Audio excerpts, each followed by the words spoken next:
Hi everyone, welcome to Math Learning Hub, a hub for everybody who loves math. So I'm Chanya, and today I'll be teaching you how to evaluate how to subtract two square numbers. So you see we have some examples here, such as 27 squared minus 17 squared, 37 squared minus 36 squared, and at first glance, it may look like you need to actually evaluate these squares and then subtract them, but we're going to focus on this key idea here. And this key idea is that if we have a number a squared and we have a number b squared and you subtract the two, well, this is actually just equal to a plus b times a minus b. So basically, that's equal to the product of the sum of the two numbers and the difference of the two numbers. And this can be verified because if you multiply this out, if you do FOIL with it, so let's do it right now, right? Let's do FOIL with this. So you have, first you have a times a, which yields a squared. You have a times b, which is ab. So you subtract ab.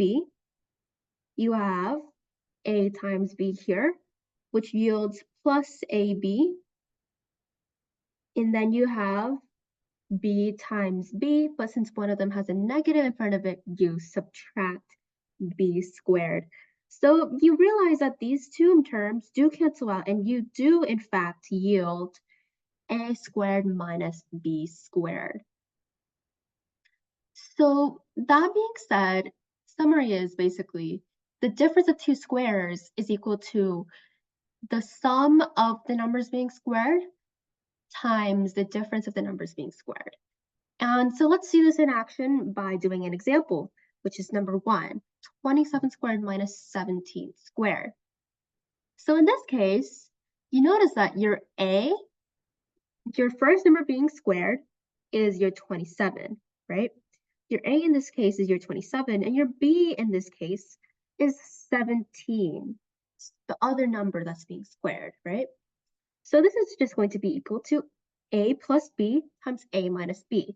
So that's equal to 27 plus 17 times 27 minus 17, right? And you notice that this makes the problem a lot easier because you can just evaluate this now.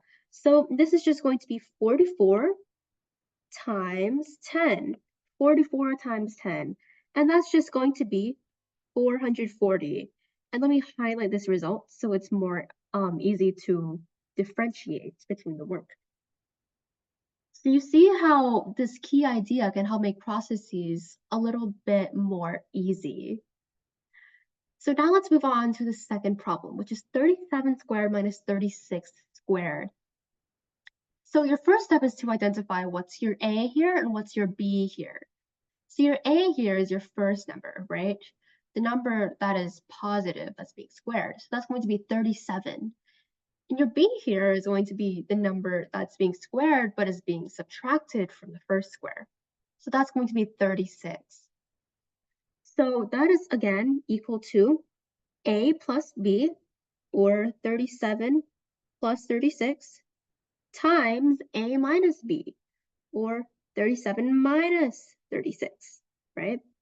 So this is going to be equal to, that's going to be equal to 73 times 1, which is basically just 73. So again, using this trick is expediting the process quite a lot.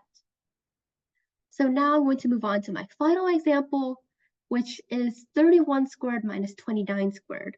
Or actually, just to spice this up, I'm going to change this up a little bit, and I'm going to make this 29 squared minus 31 squared, right? 29 squared minus 31 squared. So what's your a here, for example? What's your a here? So my a here is 29, right? And my b here is going to be 31 because the a is the first number being squared and the b is the second number being squared, or the number being subtracted, right? So this is again just going to be a plus b, 29 plus 31 times A minus B, 29 minus 31. So again, notice here that your A is not always your largest number. It's not always your largest number, as some people might think. Okay, so once you evaluate this, what do you get here? Well, you get 60. Oh, where's my pen? 60 times -2, right? Don't forget that negative there. So 60 times -2 is going to be -120. So you'll notice that this trick, or rather this algebraic manipulation, works even when your B value is greater than your A value. A does not have to be greater than B, and the formula works in either case. So this is all the math I'm going to do for this video, and I provided some practice problems in red so you can do them and check your answers in the description. So I hope you learned something useful, and I'll see you in the next video. Bye!